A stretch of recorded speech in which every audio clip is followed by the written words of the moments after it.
ఏం జరిగింది? అందరు ఇలా ఉన్నారు. కార్తీక్ ఏమైందిరా అని సుమిత్ర అడుగుతుంది కార్తీక్ని. ఇంకేమవుతుంది సుమిత్ర, నువ్వు దశరథ్ టెస్టులు చేయించుకున్నారు కదా, మీ ఇద్దరిలో ఒకరికి ఏదో పెద్ద సమస్య ఉందంట. అది ఈ కార్తీక్ గాడు మన దగ్గర దాచి నాటకాలు ఆడుతున్నాడు అని అంటుంది పారిజాతం. సుమిత్ర కార్తీక్ వైపు చూస్తూ, నాకు నిన్నే అనుమానం వచ్చింది. హాస్పిటల్కి వెళ్ళింది మీ మామయ్య రిపోర్ట్స్ గురించి అని నాకు తెలుసు.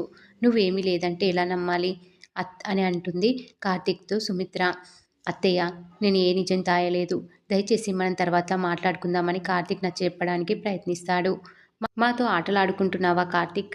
నిజం లేదు అబద్ధం లేదు అంటావేంటి అని అంటాడు శివనారాయణ. వీడికి మీరిచ్చిన చనువు వల్ల వాడికి మనమంటే లోకువ అయిపోయాం అంటుంది పారిజాతం. అందుకే వాడు నిజం చెప్పకుండా మనల్ని ఊరిస్తున్నాడని పారిజాతం అంటుంది. అదే సమయంలో శ్రీధర్ చేతిలో ఫైల్స్తో కోపంగా లోపలికి వస్తాడు. జోష్ను చూసి మనసులో, ఇన్ని రోజులు నా కొడుకుతో ఆడుకున్నావు కదా, ఈరోజు నీ ఆట నేనే కడతాను అని అనుకుంటూ ఉంటాడు మనసులో. ఇక జోష్న సుమిత్రను రెచ్చగొడుతూ, మమ్మీ చూడు బాబా అబద్ధం చెప్తున్నాడు, డాడీకి ఏదో అయింది, అది దాస్తున్నాడు అని అంటుంది సుమిత్రతో జోష్న. సుమిత్ర కంగారుతో విపరీతంగా దగ్గుతూ, కార్తీక్ చెప్పు, మీ మామయ్యకి ఏమైంది, నిజం చెప్పు అని అడుగుతుంది. కార్తీక్ కన్నీళ్లతో, ఎవరికి ఏం కాలేదత్తయ్య, దయచేసి నన్ను ఏమి అడగకండి ప్లీజ్ అని అంటాడు.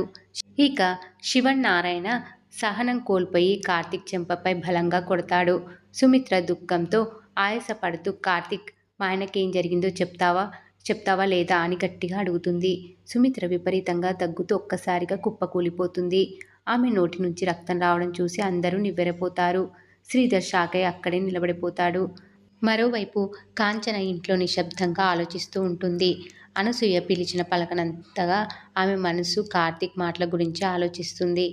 కార్తీక్ మనల్ని ఏదో పెద్ద విషయం వినడానికి సిద్ధం చేస్తున్నాడు, అది ఖచ్చితంగా మంచిది కాదని కాంచన ఆవేదన చెందుతుంది. తిరిగి శివనారాయణ ఇంట్లో డాక్టర్ వచ్చి సుమిత్రకు ఇంజెక్షన్ చేస్తుంది. దశరథ్ పిచ్చివాళ్ల కార్తీక్ చొక్క పట్టుకొని, నా భార్యకి ఏమైందిరా అని నిలదీస్తాడు. అప్పుడు డాక్టర్ వచ్చి అసలు విషయం చెప్తుంది. దశరథ్ గారు, కార్తీక్ని నిందించకండి. మీ భార్య రిపోర్ట్స్ చూశాక మీకున్న భయాన్ని గమనించి నేనే కార్తీక్కి చెప్పాను. సుమిత్ర గారికి బ్లడ్ క్యాన్సర్ అని చెప్తుంది డాక్టర్. ఆ మాట వినగానే ఇల్లంతా ఒక్కసారిగా నిశ్శబ్దం అయిపోతుంది. దశరథ్ కుప్పకూలిపోతాడు. ఇక పారిజాతం మా సుమిత్ర బ్రతకదా అని ఏడవగా డాక్టర్ ఆమెను వారించి, ట్రీట్మెంట్ ఉంది, మనం బోన్ మ్యారో ట్రాన్స్ప్లాంటేషన్ చేసి ఆమెను కాపాడుకోవచ్చు అని చెప్తుంది డాక్టర్ మరో కీలక విషయం చెప్తుంది. బోన్ మ్యారో ఇవ్వడానికి రక్త సంబంధికులే కావాలి. సుమిత్ర గారికి సిస్టర్ లేరు కాబట్టి ఆమె కన్న కూతురు జోష్న తన ప్రాణాన్ని కాపాడుతుంది.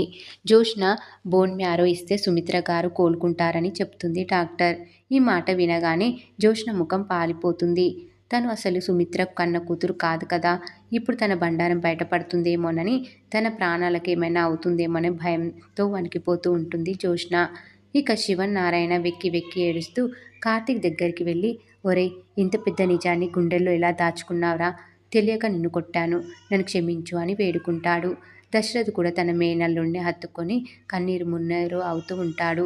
మాకు ఇంత బాధగా ఉంటే మరి నీకెంత నరకంగా ఉండి ఉంటుందిరా అని దశరథ్ బాధపడతాడు. చివరికి శ్రీధర్ తను వచ్చిన పని మర్చిపోయి అక్కడ ఉన్న పరిస్థితులను చూసి తట్టుకోలేక ఏడుస్తూ ఇంటికి వెళ్ళిపోతాడు. సుమిత్రకి నిజం ఇప్పుడే చెప్పొద్దని ధైర్యంగా ఉందామని కార్తీక్ అందరికీ నచ్చచెప్తాడు. మరి ఏం జరగబోతుంది అనేది రాబోయే ఎపిసోడ్లో తెలుసుకుందాం.